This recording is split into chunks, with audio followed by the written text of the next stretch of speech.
If you have the capability to solve people's problems, the world really is your oyster.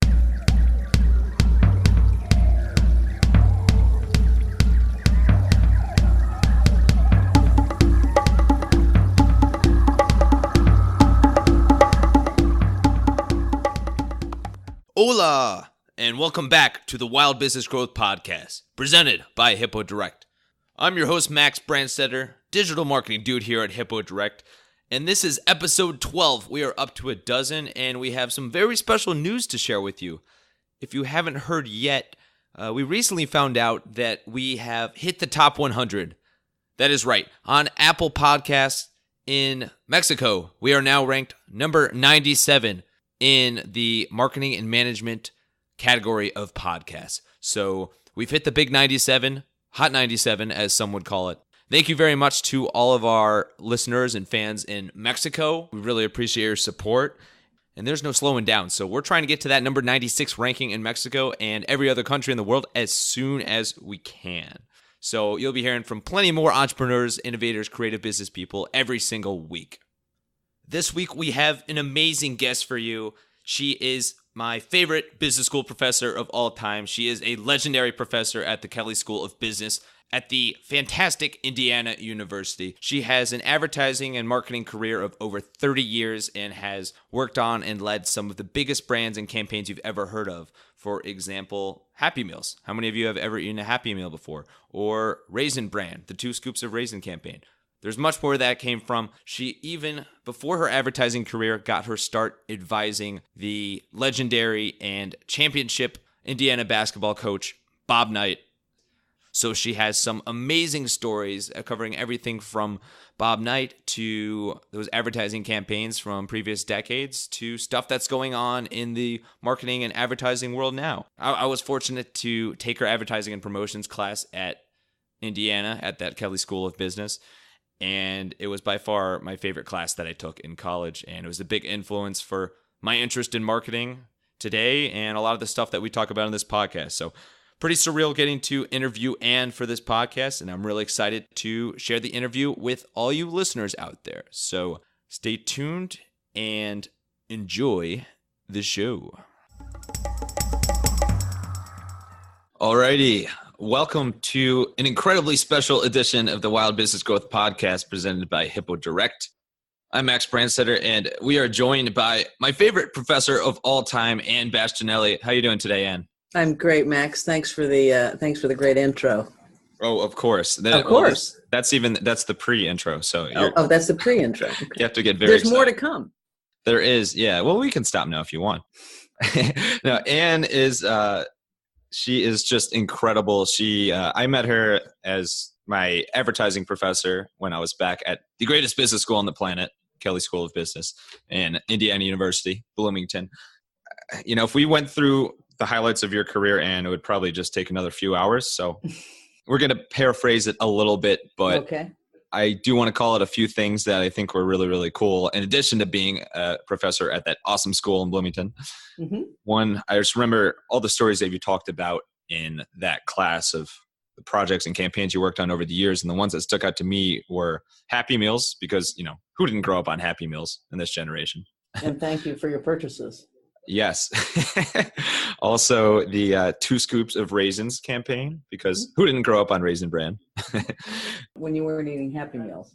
Right, exactly. Yeah, sometimes you even mix them together. Mm-hmm. And I know that you were an advisor and worked with Bob Knight for a long time, which is, that's a whole nother separate episode of stories as well, but we can get into some of that. Okay. And you are the president of Anthology Consulting as well. So, just a few things you've done in your career. Before I spit off your whole resume, would you mind introducing, for anybody that doesn't know you, sort of your background, how you got from school into how you got into marketing and advertising in the first place, and sort of what led you to where you are today?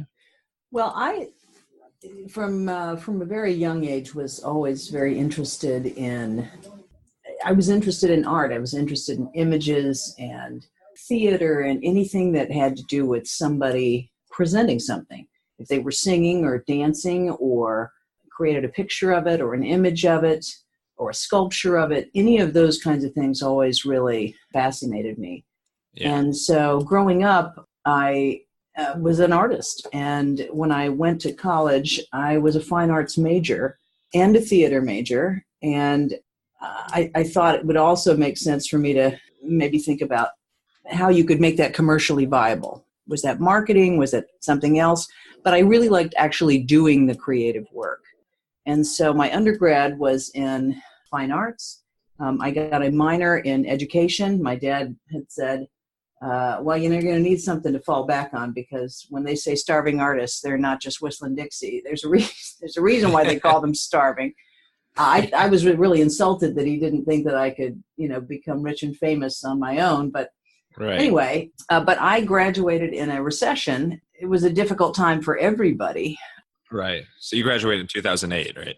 Well, yeah, exactly. 2008. Every time I graduated, there was, from undergrad, from my graduate school kind of stuff, there was always, economic cycles being what they are, it always just happened to be in a downturn. Well, I was still looking for a job, and my volleyball coach, I played volleyball at Indiana. My volleyball coach called me and asked me what I was doing. I said, well, I'm still looking for a job. She said, I think we got a job for you.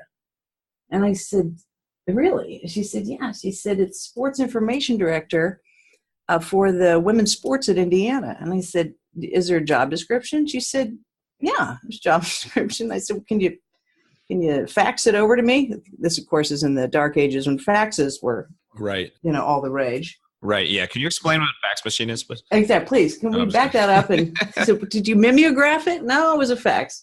So anyway, she sent over the fax. And I looked at it, and of course, the first line on it is, we're looking for somebody with 10 years experience, preferably in Division I athletics, preferably in the Big Ten. And I called her back and I said, Coach, you know who I am. You know I just graduated. How can I possibly have 10 years experience? She said, and keep reading the rest of the job description. So I read it, and sure enough, there were lots of things on there that really appealed to me and spoke to the things that I always had been interested in. So there were things on there about design and broadcast and recruiting and developing brochures and promotional campaigns and those sorts of things. And as a 22-year-old, I needed to build a professional portfolio. I had gone up and talked to people up in Chicago about working with them, and all they were willing to do at that point to hire you to do was to mount other people's artwork on foam core boards. So, and you couldn't afford an apartment on that kind of pay. So anyway, turns out I went and interviewed with the athletic director and said, if you hire me, I bring a whole different set of skills than the person who had this job before me.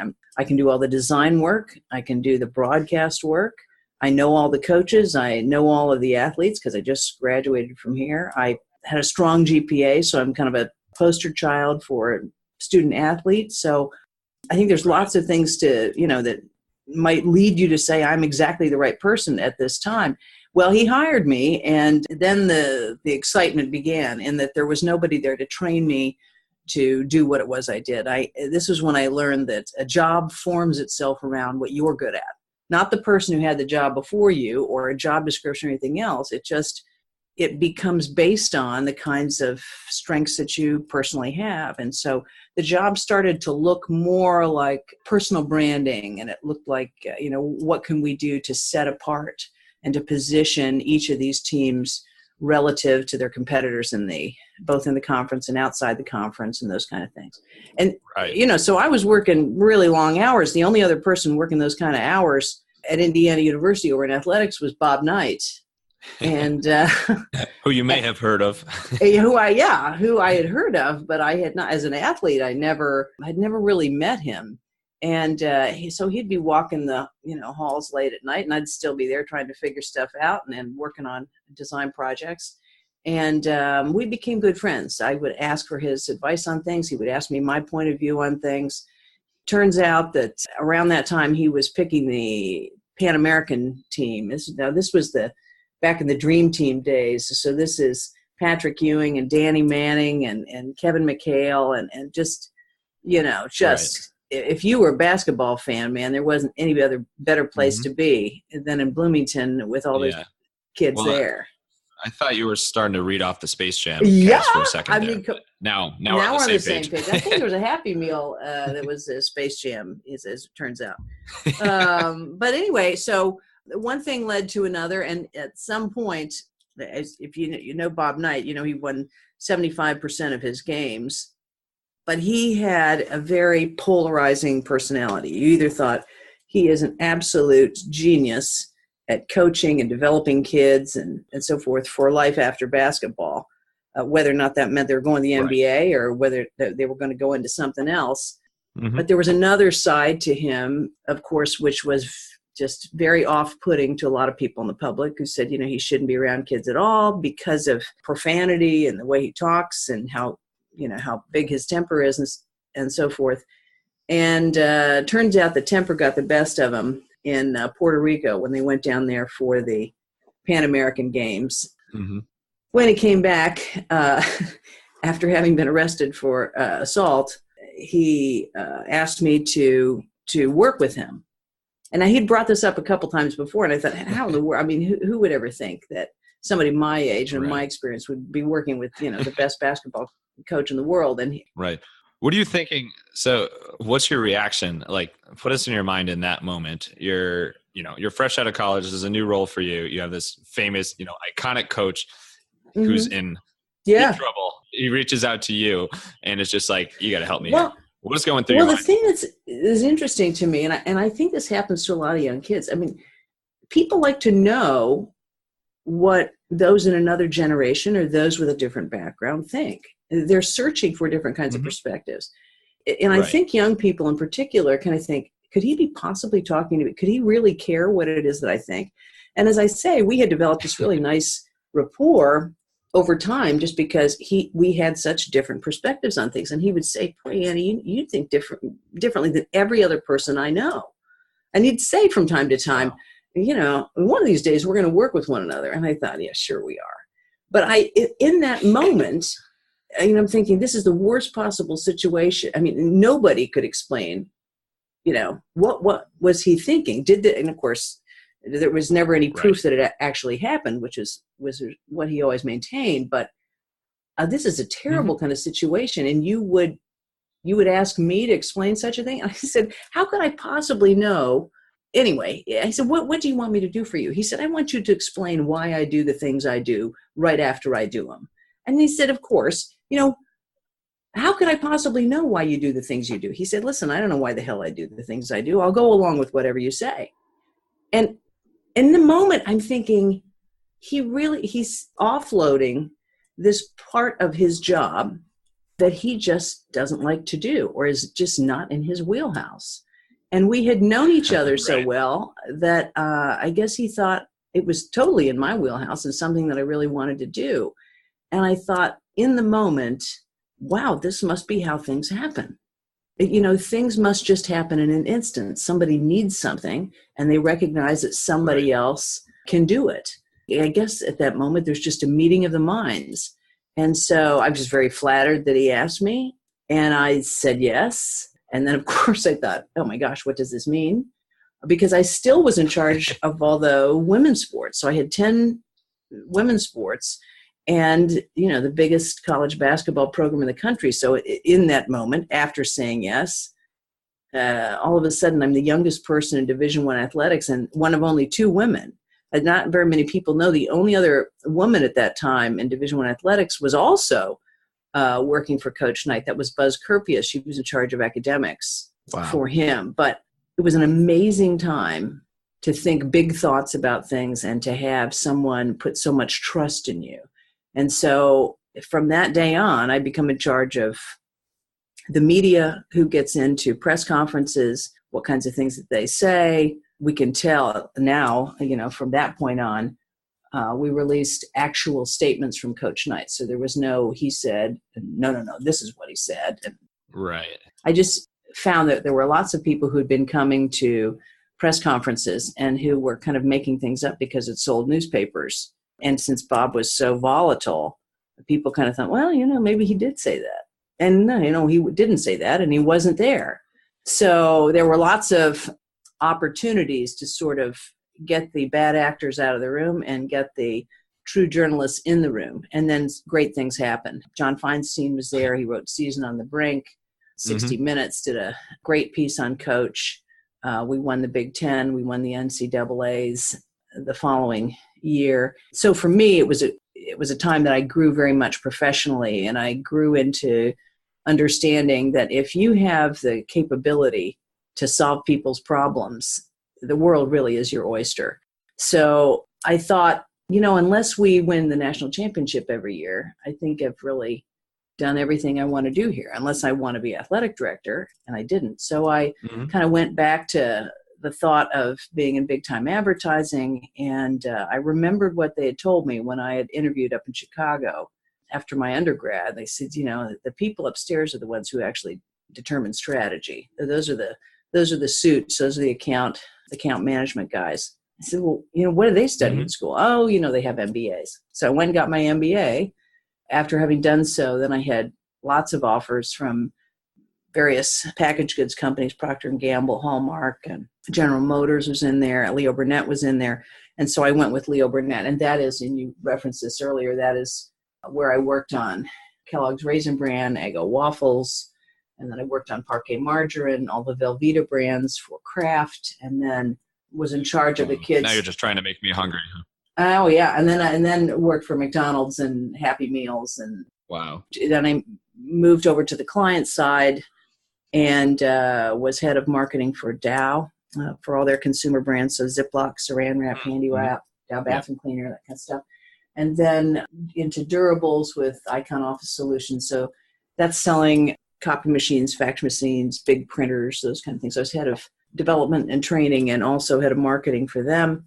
And then with Hillenbrand Industries, head of marketing for them and for Batesville Casket. And then one of the things that I had always had a fascination with, Max, was, even when I was a student, was it just looked like it would be cool to be a college professor. It looked like it would be a really neat and fulfilling life to be able to share with others your passion for an industry, what it does, what it is like, to help them kind of decide what they wanted to do. And so I had shared that with a few people, and I was offered a chance to join the Kelley School of Business faculty here, and have been here since 2002, and have taught a number of things: consumer behavior, have taught what we call I-Core, which is the integrative core, with operations and marketing, management, finance. Way too many memories of that one. Way too many, nightmares about that one. That case project is probably the single most useful, week, 10 days to apply to professional.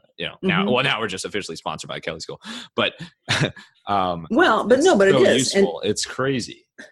Well, I think, a lot of students, they think I'm a finance major, so all I do is finance, or I'm a marketing major and all I do is marketing. And what that integrative core does, for those of you who are not Kelley School people or business people, is it sort of shows you that within every business problem, there are elements of all of the other parts of the business there. So you have to have a working knowledge of those things to be able to tease out, what matters in this situation. How are we going to fix this problem if we don't understand that kind of stuff? So the guts of the stuff that I teach now is strategic marketing communications, I guess you'd call it. So what we do in here is we have a case. It lasts for 4 months. We get a case prompt from a real client. This semester we're working with Cheez-Its. So if you're a Cheez-It fan, this is a great place to be. Who isn't? Who isn't, exactly. And we've worked with Kellogg's before on Special K and on Nutri-Grain and those kind of things. But the prompt right now is about the Cheez-It brand, its core brand, and then it has a couple of flankers that we're talking about. One's called Duos and one is called Grooves. And so we're working on those to try to solve the problems of the brand that can be solved with strategic communications. Right. So, right. And I'm thinking back to my time in your class and our brand. What'd you work on? That time it was Pringles. Pringles. So that was a fun one. There was a lot of Pringles eaten during the prep for that class. But no, that was a really fun project. I love your class. I always tell people it was one of my favorites at school, just because, there's something so special about advertising. And then you're obviously a great professor, and your background in this and your stories so that every class was so interesting and so insightful. I have to ask, do you know, to your knowledge, are you the only one with the Bob Knight to Leo Burnett to Kelley professor career path? Yeah. Yeah, that's a little weird as a career path, isn't it? It seems sort of serendipitous. That's awesome. But really cool. But I will say that the Jack Wentworth, I was a graduate assistant for Jack Wentworth, and interestingly, he was the Big Ten faculty rep when I worked over in athletics. He later became the dean of the Kelley School of Kelley School of Business. So somewhere along the line, and Jack was actually the one that said to me when I worked over in athletics, you ought to be in business. And I, at this point, I'm still seeing myself as an artist. And I said, Jack, I loved you guys, all you business guys, but you all seem to kind of look the same and act the same and do the same stuff. And he said, that's why you should be in business, because you do things so differently than everybody else. And maybe that's why Coach asked me to work with him, because I do take a different approach to things. So anyway, it's been a fascinating career. I've been able to do so many different, learn about so many different categories. So. Right. Yeah. And I think that's a good lesson for everyone out there. And you see it happening all the time these days. Don't be afraid to be different. Don't be afraid to do things differently. Sometimes, you're a living, breathing example of this. Sometimes you might end up doing something completely different than you initially planned to, or you studied to, but you make a whole career and life about it. And then you just absolutely excel at what you're doing. So it's great for people to be open to people with differing opinions. And it's awesome what you've done. Oh, thanks a bunch. I appreciate it. Hi, this is Greg Brandstetter, founder of Hippo Direct. Has all this wild growth talk made you hungry for some new customers? Well, here's your recipe for success. Hippo Direct can help you acquire new clients using proven methods such as postal mailings, email marketing, and targeted ads on Google, Facebook, and LinkedIn. We can even create a customized leads and prospecting database for you. So check out hippodirect.com and contact us today. Let's talk a little bit more about your marketing career. I'm curious, because you named a lot of big name campaigns, and I've been chewing on a Happy Meal this whole time over here.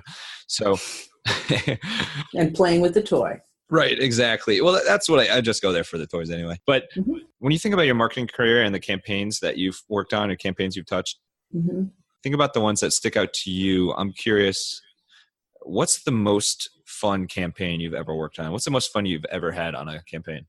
I will say that when I was working on the McDonald's business with kids, I never realized how much thought goes into offering something to the consumer.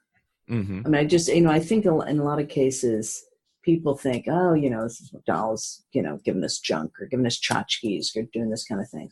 But there's an entire kind of science to providing something which is both useful, educational, and fun for kids.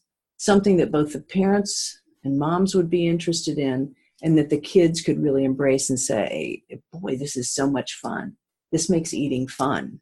Right. This makes mealtime fun. I mean, if you don't have kids, you don't kind of realize that the transition between being a baby and being somebody who can eat and can eat on their own is really a big one. I mean, kids eat dirt and everything but food. They're putting all kinds of stuff in their mouth, and so the whole idea of saying, what kinds of things do kids want? And so the invention of McNuggets was about giving kids something which they could hold and eat themselves.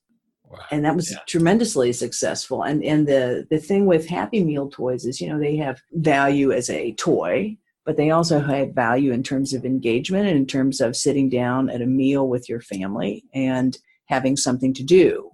So it gives mom a little bit of a respite. She can sit there and have a salad and be happy with that. Her child can sit there and have McNuggets or whatever it is that they want to have and be happy with that. Dad can have whatever he wants. So there's something for everybody with one stop, and McDonald's has taken this whole concept of food and folks and the fun that you can have around a shared meal, and it becomes more than just eating. It becomes an event in and of itself. Yeah. Yeah. Wow. So I think all of the stuff working on Happy Meals, every single one of the things that we entertained to be a Happy Meal promotion, and those happen every month. So we're working 2 years in advance to find out what's going to be hot with kids, what movies, what kind of toys, those sorts of things. We're working well in advance to try to find the kinds of things that people will respond to. And then every month, a new one happens. And every week, a new toy is released. And so you're doing probably, back when I was working on it, 80 commercial spots a year. Wow. Just on Happy Meals alone. That doesn't talk about Ronald McDonald spots or other kind of brand building kind of reputation spots that we had out there. So it really did demonstrate to me how much McDonald's cared about making meals an event that the entire family could enjoy. Oh, totally. Yeah. And I think you see that even outside of the food industry. I think everyone now is going for stories and experiences and making their product or service something way more than, an actual item or an actual one-stop sort of thing. So those are really, really cool insights you spoke of, and I totally get right away how that became, how people got that. Was there a moment that you can point to back when you were working with those Happy Meals that the whole team sort of realized, like, hey, this could be really big. This is a big thing. I mean, because you go to McDonald's now and it's still such a prominent thing, Happy Meals. It's the franchise. Kids are the franchise. Because McDonald's was the first to say, these guys are more than just an influencer. This is an important target. There's a need that families have to begin to socialize their children about meals and about how to behave and about what you do with food. Right. And the entire, kind of thing. And so, it was a revelation back then. Why is McDonald's talking to kids? Can there be something about meals that is fun, that is engaged? Can we teach them about how to socialize? Can we link fun with the food and the people that you sit down with and the folks that you sit down with? I remember the industry sort of scratching its head and saying, what are they thinking? Right. What we were thinking is, if the kids are happy with it, if the family, the more people that you have in the family that say, this is what meals should be like. This is the kinds of things that we should be learning and teaching holistically, rather than just sitting down and, filling our faces with stuff. And McDonald's was on it. They had that insight very early on. They did. Wow. How about on the flip side of things? Is there any campaign or project that you worked on that was hands down the most difficult, the most challenging? Not saying that was easy. Obviously, there's a ton of work that went into that. No, I think that there was a line of household cleaners for Dow brands, and it was called Spiffets. And Dow made fantastic. They had Glass Plus. They had other sorts of cleaners that were household cleaners. And this was a innovation that we'd come up with where you had a substrate, or you had, what you'd call a cloth, that was impregnated with the cleaner. So you had, now this is sort of a commonplace things, but you had ones that were just for glass cleaning, and you had stuff that was for disinfecting, and there was a personality to each one of the cleaners in the Spiffets family. And then there were something called Fantastic wipes that were just branded under the Fantastic brand name. And I remember one of the more difficult things was all of the people except me working on that brand were men. Oh, okay. And those men had wives who were housewives. But that was not normal. I mean, at that time, less than 10% of the people who, you just did not have people who only stayed at home and were housewives, for whom their life was built around their husbands and making dinner and keeping the house clean. Right. The men who I worked with were a little bit older, and this is what they assumed. And so the messaging that we had was very off-putting to women who thought, this is just very chauvinistic stuff. And it was very difficult for me to try to explain to them how women were going to react to this. They thought that all we needed to do was just to really talk about how well these things cleaned when we cast this and when we showed the products in use. The way that we cast it and the way that we showed the product being used was very off-putting to women, and we pulled it off the air, I think, in about 6 months. Oh, wow. We got letters about it right away. Today, you look at the Me Too movement and you say, why do guys think that? How come guys don't know what women's experience is like? Mm-hmm. And this was an example, quite a long time ago where, there are people who are selling things to women who don't understand what women's lives are like or how those women are going to react. Right. Yeah. This was just a very expensive, very expensive error based on them just not understanding. Great product, but women were not going to try it on that basis. Right. Yeah. Oh my God. Yeah, it sounds like such a expensive mistake, and I'm sure it was some fun thing correcting that and making up for that on the back end. Yeah. Let's switch gears a little bit. Let's move to a segment called Sources of Inspiration. Mm-hmm. Here, think about people that inspired you, what you like to do for fun, your hobbies, also resources. So first question there, who'd you say, throughout your career and maybe even back in school has been the most inspiring person that you look up to? Coach Knight has to be mentioned. Right. Yeah, he has to come on. Simply because of his devotion to what it was he was doing. Right. I mean, he really was a student of the game. Mm-hmm. And no pun intended, huh? Yeah, really, exactly. And had told me one of the first conversations that we had, you just concentrate on being really good at one thing, and don't worry, the world is going to find you. Don't worry about how much you make. Right. If you love it, and so it's that like laser focus, right? I think this laser focus, and kind of willingness to do more than other people do. He always talked about the importance of preparation. So, I think that was really kind of a big one. And then I think that there are entrepreneurs, men and women, Madam C.J. Walker, others, who have begun companies on their own just based on a seed of an idea, and built it into something really substantial and really long-lasting. Right, yeah. Amazing, amazing stuff. Mm-hmm. What about for Bob Knight? Is there any other, like, obviously the Pan Am story is, I remember you telling that back in class. It's a classic one, and that was a really transformative moment for you. Mm-hmm. Any other moments, any other memories, fond memories you have of working with Coach Knight there? One of the other fond memories, I remember one of our first staff meetings. Everybody else in the room is a man. And I'm not only actually Buzz Kirpius was there, so she and I were there. But he was trying to explain, the organizational sort of setup. If you want this, you go to Jerry Gimelstob. If you want to talk about this, you go to Jim Cruz. If you want to talk about media, or you want to talk about anything that has to do with post-game stuff or game programs or promotion, you go to Ann. And I thought, I can't believe he's mentioned me in the same sentence as these guys. But, that was the first meeting. By the second meeting, I thought, well, of course he's mentioned that I'm responsible for this and I'm accountable for this. So that was kind of a cool moment to think, I'm on the starting lineup. Right. So that was a big one.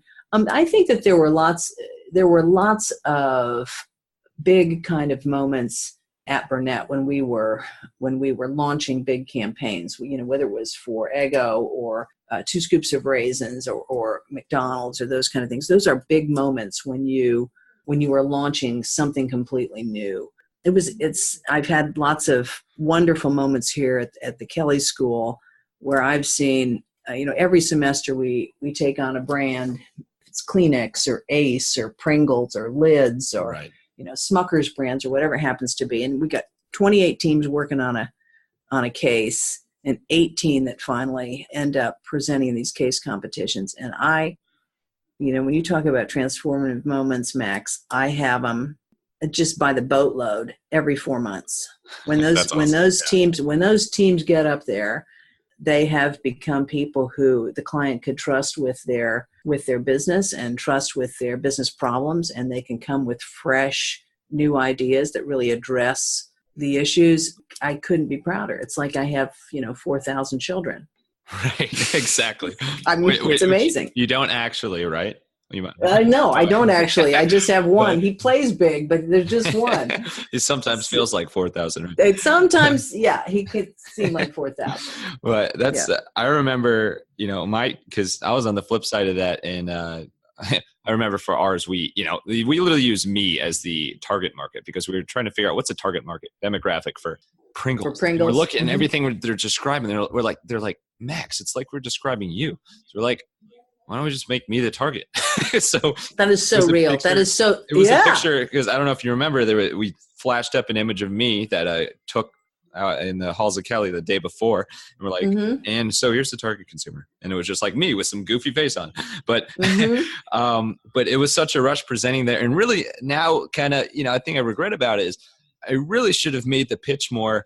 Look, you guys partner with us, we'll get you on a podcast about 5 years from now.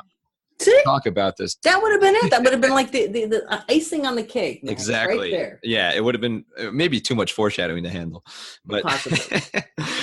That's awesome. What about another thing for inspiration? How about hobbies? Anything you like to do in your free time? I still do portraits. Awesome. Yeah, I do portraits for people. It's a very Zen thing for me. My mind moves at a very quick pace. Mm-hmm. It's possible for me to really get so involved and absorbed in something that I just can't stop my mind from thinking about it 24/7. So when I sit down and I'm doing a portrait of somebody, it causes me to really slow down and really study everything about them. It's a beautiful, beautiful thing. You fall in love with the subject because everything about them is so distinctive. Their left eye does this, their right eye does this. My gosh, I never noticed this about them before. So it really is it's almost like bringing a different being to life on the paper as opposed to the one that is sitting in front of you. And it's just very rewarding. That's amazing. And what kind is this, pen or paper? Or? Well, I have done. I mean, pencil. My preferred medium is pencil. Right. Yeah. That's what it's mostly pencil. I've done paintings and those sorts of things, but frankly, the one that takes the least time to set up in my studio is pencil, and I do a lot of it because I have the impatience that makes me want to be able to churn these things out more quickly. People seem to really enjoy them, and I have a style that I think is quite different, and other people have said is quite different, and so they seem to enjoy those the most.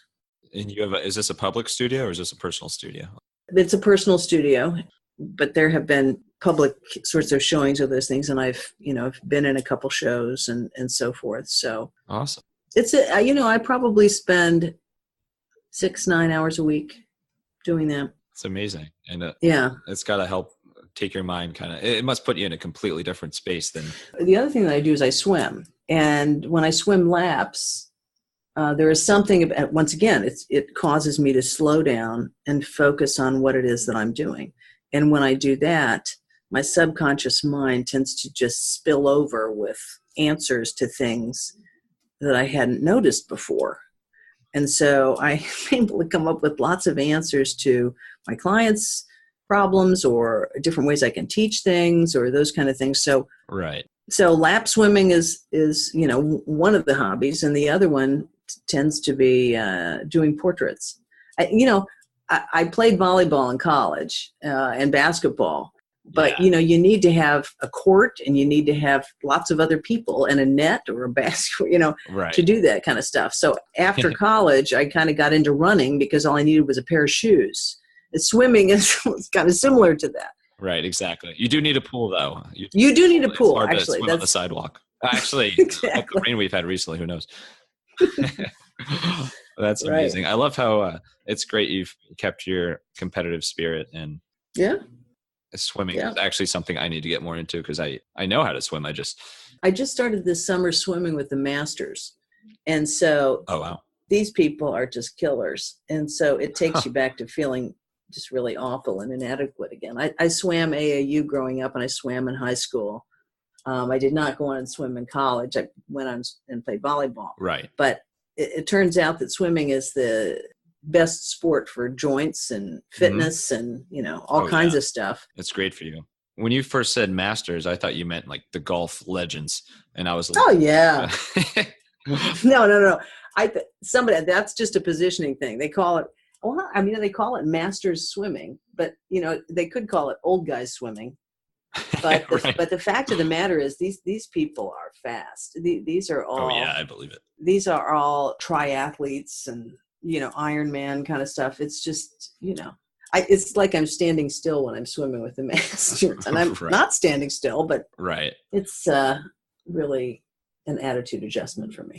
I get it. Do you have any favorite books or magazines or any sort of online resources? I have several books going at once. Wow. And they all have different kinds of things. Yeah, well, they all have kind of a different thing. There's usually a spiritual book that I'm working on. A lot of times it has to do with what it is that I'm teaching, a new way of teaching it, or whatever new research there is with that kind of stuff. There's a whole series of books on Lincoln. I'm kind of a Lincoln fanatic. Okay. So they talk about Lincoln as a writer, for instance, is a book that I'm reading right now. Awesome. Do you know the name of it? We'll link out to it in the show notes. I think it might be called The Writings of Lincoln. It's excellent. It's excellent. So I like those kinds of things. And depending on what it is I'm feeling when I lay down at night, I like to spend about 30 minutes reading before I go to bed. And, and this is just something, even when I was raising my son, you read the last 30 minutes of the day. Right. You can read something. It doesn't matter what it is, but this is what we do. Right. Yeah, that's great. It's a great routine. And you hear it all the time now. People are saying, like, stay away from your phone, stay away from your laptop right before bed. Mm-hmm. It's refreshing to do something that it's still kind of insightful, good for your mind. Yeah. Let's go to a staple of the Wild Business Growth podcast called the Wild Business Shout Out of the Week. The Wild Business Shout Out of the Week. Okay.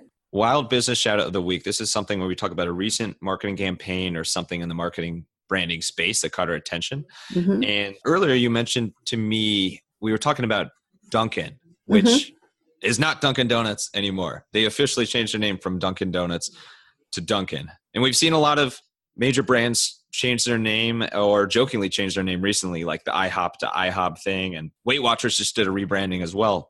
And I'd love to hear your thoughts. What's your take on Dunkin' Donuts going to Dunkin'? You think it's going to bode well for them? What's kind of your reaction to that? I think it's a response to different changes culturally and socially. There's lots more people who are drinking coffee throughout the day or drinking beverages throughout the day than are eating donuts. Oh, yeah, totally. Originally, a long time ago when you would go and sit down and eat donuts, and donuts was, we didn't talk about so many health concerns. That was something else, but that was back in the day. Now I think I saw something that said that drinks are more than 60% of Dunkin' Donuts sales. And so They recognize that during the times when they're open, that's what it is that people are coming in for. So it's easier for them to provide different brand extensions when they call themselves Dunkin'. And as I understand it, I think that this is largely a brand that grew up on the East Coast, and a lot of people already call it Dunkin'.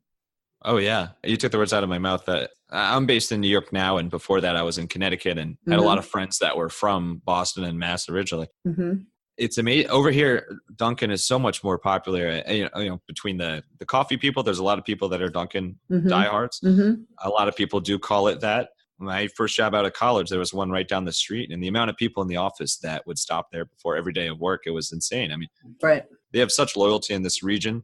And yeah, I have never heard any one of those friends and coworkers call it Dunkin' Donuts. Well, and they have great coffee. They can compete on the coffee just on the quality of that alone. So I think that this is kind of a recognition that the tide has turned in terms of what consumers eat and the kinds of things that they value. And so this is a reflection of that.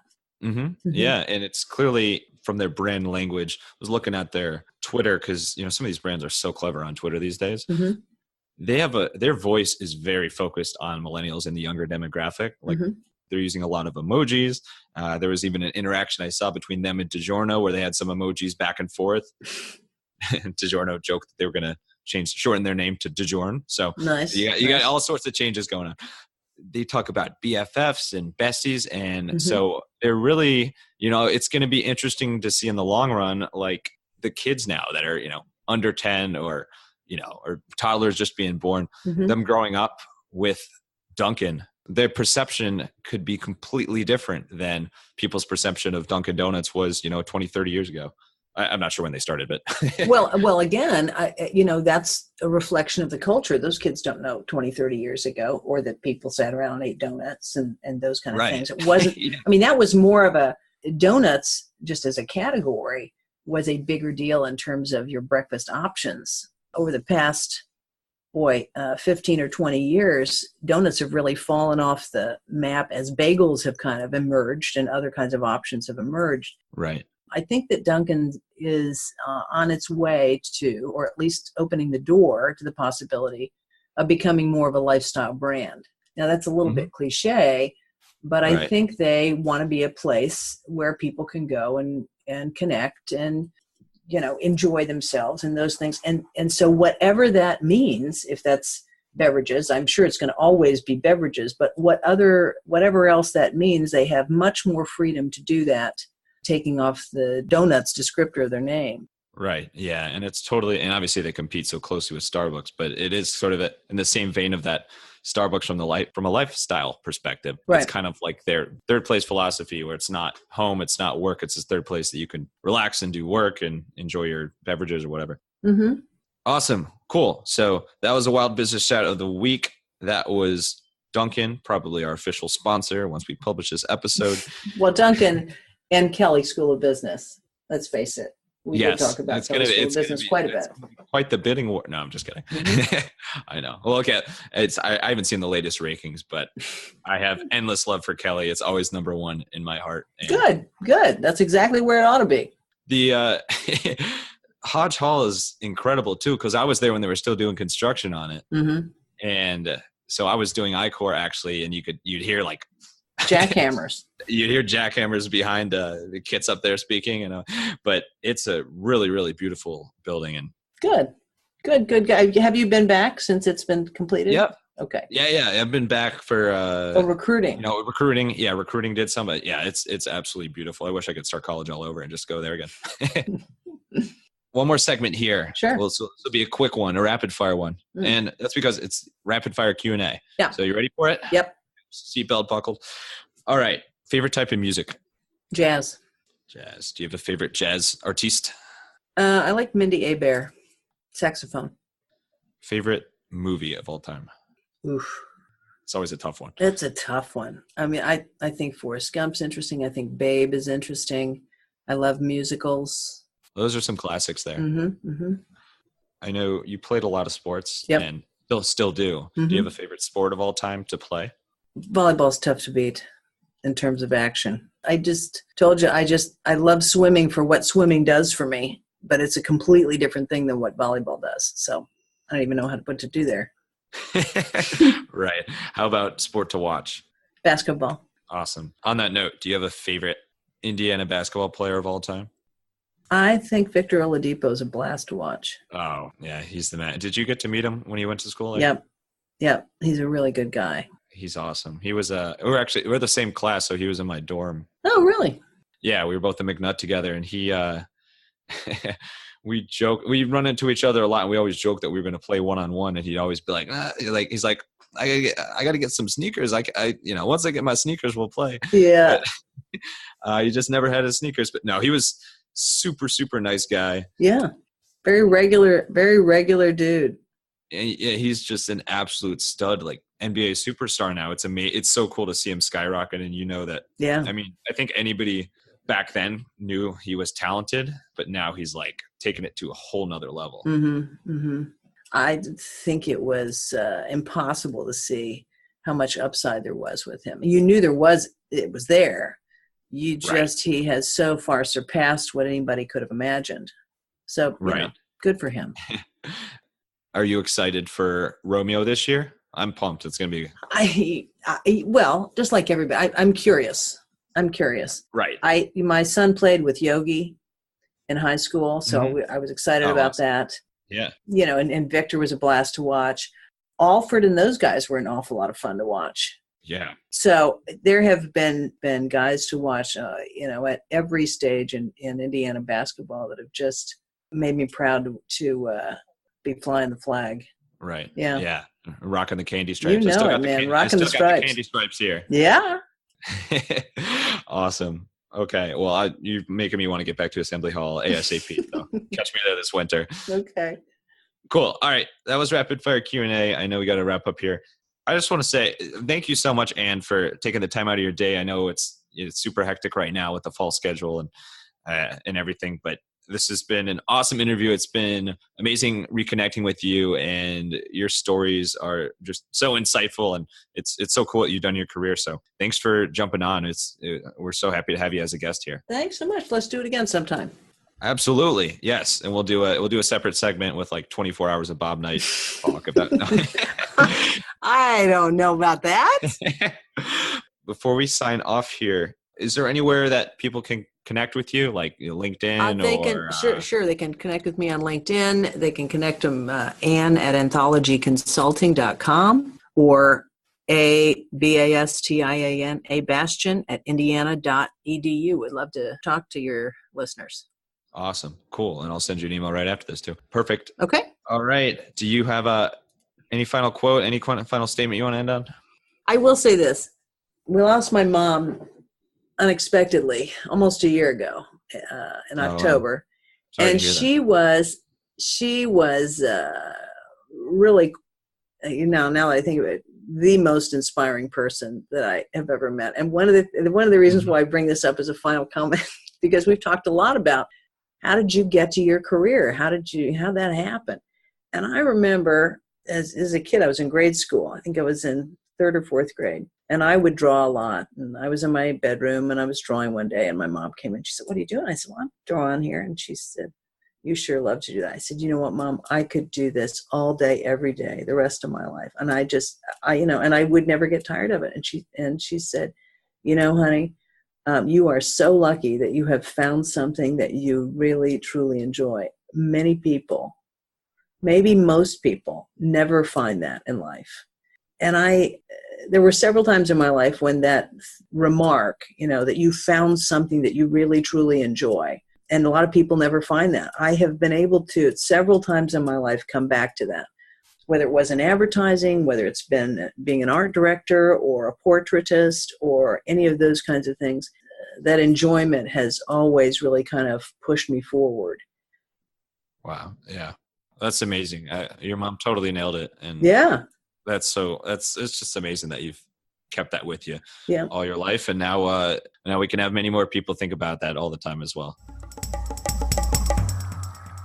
Okay. All right. So when I say people there, I mean you guys, the listeners. Thank you guys so much for tuning in.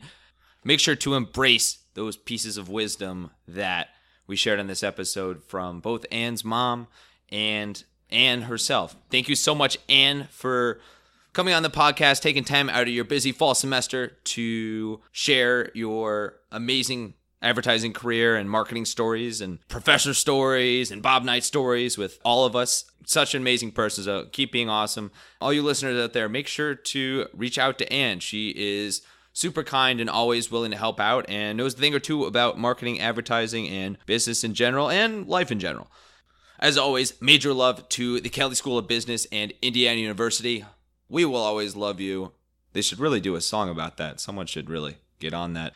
Make sure to subscribe, rate, give us a 5-star review on iTunes and Apple Podcasts and more so we continue shooting up those ratings in Mexico and every other country out there.